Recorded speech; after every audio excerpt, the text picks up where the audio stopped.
For any exam-related queries, call us at +1 678 648 4277. You can mail us at support@economicsexamp.com or reach us at https://www.economicsexamhelp.com. 1. Short questions. 1a. Palm Pilots. It will not be profitable in one period. The SR income effect on demand is 8% growth. It will become profitable in the longer term. The LR effect is 0.8/25 is equal to 3.2, or 32% growth. Advanced answer, unnecessary. You get 14% growth in 2 periods, and so you need 3 periods to break even. 1b. FPLDD. Need 1. Agreement, 2. Monitoring, and 3. Enforcement. Remarks could easily base an agreement. Trade association idea facilitates monitoring. What is missing is any notion of enforcement. Would need host company to be very large, traditional price leader capable of flooding market. 1c. By the Dorfman-Steiner theorem, advertising expenditures as a percentage of revenue are equal to the ratio of advertising elasticity to price elasticity. One would expect price elasticity to be lower for the Mercedes. It is more of a luxury good and has few competitors. Because advertising elasticity is the same, Mercedes price elasticity is lower, we would expect more advertising for the Mercedes. Problems. economicsexamhelp.com. 2. Soybeans. 2a. P equals $2, Q equals 8, CS equals 1/2, 8 by 8 equals 32, PS equals 1/2, 2 by 2 equals 2, 2b. With the given demand curve, the tariff shuts out the world market, as U.S. demand can be satisfied at costs under $6. P equals $5, Q equals 5, CS equals 1/2, 5 by 5 equals 12.5, PS equals 1/2, 5 by 5 equals 12.5, 2c. Since no units are imported with the tariff, government revenue from the tariff is 0, deadweight loss is TS competitive, TS with tariff equals 34 minus 25 is equal to 9. See graph below. economicsexamhelp.com. 2d. First, the tariff results in a productive inefficiency. Units are produced in the U.S. for more than $2. These units could be obtained cheaper overseas. Second, there is a consumption inefficiency. There are consumers in the U.S. who are willing to pay between $5 and $2 for soybeans. With the tariff, these consumers do not buy. 3. Advertising. Firms choose advertising levels to maximize profits. Profits for firm 1 are: profit 1 equals Q1 asterisk 5 to 4, A1 2 equals 10 plus A1, A2 plus A1 A2, A1 2 differentiating WRT A1 and setting the result equal to 0 gives 0 is equal to 1 plus A2, 2A1 or the reaction function, A1 sad face 1 plus A2, /2. The analogous calculation for firm 2 gives a 2 sad face 1 plus A1, /2. Solving the reaction functions simultaneously, we get A1 equals A2 equals 1. 4. To market monopolist. 4a. With 2 separate geographic markets, we can serve the 2 demands separately, charging different prices. For market number 1, TR1 equals P1 Q1, and the inverse demand function can be written as P1 equals 15 Q1. Substituting P1 into TR1 gives economicsexamhelp.com.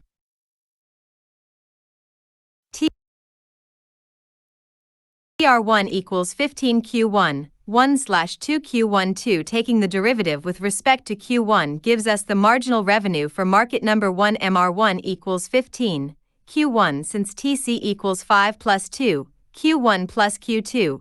Taking the derivative with respect to Q1 gives us the marginal cost for market 1. MC1 equals 2. We know that monopolists price such that MR equals MC. So set MR1 equals MC1, 15, Q1 equals 2 or Q1 equals 13 units. Substituting Q1 back into the inverse demand function gives the price P1 equals 15, 1/2 Q1 equals $8.50. We can use the same process for market number 2 to derive Q2 and P2. Q2 equals 11 units and P2 equals $13. The profit function is pi equals P1 Q1 plus P2 Q2 TC, and we can substitute the values of P1, Q1, P2, and Q2 into the equation to calculate profits. Pi equals 13, 8.5, plus 11, 13, 5 plus 2, 11 plus 13 equals $200.50. For B, with open borders, price cannot vary between the two market. First, sum the demands of the two markets. Q equals Q1 plus Q2. Q equals 54, 3P for the whole market, TR equals PQ. The inverse demand function can be written as P equals 18, Q/3.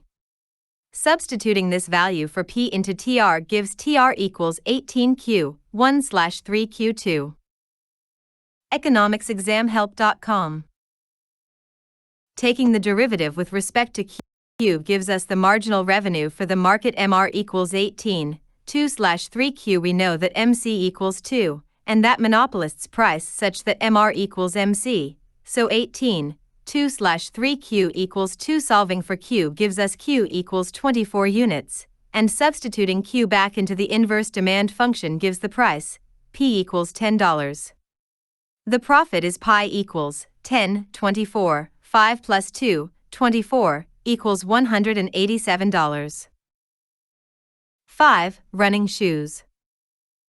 5a. Net revenue from producing shoes is PQ, TCS equals 20Q, 1.5Q2, 5Q equals 15Q, 1.5Q2. Therefore NMR equals 15, 3 quetzales. We set NMR equals MC for leather. MC equals 2Q, so 15, 3Q equals 2Q, giving Q equals 3. The transfer price is P equals MC equals 2, 3 equals 6. 5B. Perfect outside market, so we set transfer price P equals 3. For production, P equals MC implies Q equals 1.5 thousand units are produced inside. For shoes, P equals NMR implies Q equals 4,000 pairs are produced. Therefore 4 to 1.5 equals 2.5 thousand units are bought in the outside market. 5C. Buying price is 4, selling price is 2. To obtain leather, produce inside until MC equals 4, then buy outside. To process leather, process until NMR equals 2, and then sell outside. From picture, see that effective NMR equals MC, including market use, at P equals 4. economicsexamhelp.com. From P equals MC, produce Q equals 2,000 units, and from P equals NMR, produced 11/3,000 pairs of shoes are produced. Therefore, 11/3, 2 equals 5/3,000 units, are bought in the outside market and transported to your facility. 6. AL Squash Club. 6a. AL should set the per hour price equal to marginal cost, $1, and the tariff to equal consumer surplus at that price, 0.5 by 8 by 4, equals $16. Profits in this case are equal to 100 $16 equals $1,600. economicsexamhelp.com. 6b. There is no deadweight loss associated with the tariff. Since the marginal price equals marginal cost, the right number of hours is purchased. With a single price, this is the standard monopoly problem and there will be deadweight loss. 7. Microhard. 7a. Moon does have a dominant strategy in Game 1. Whatever microhard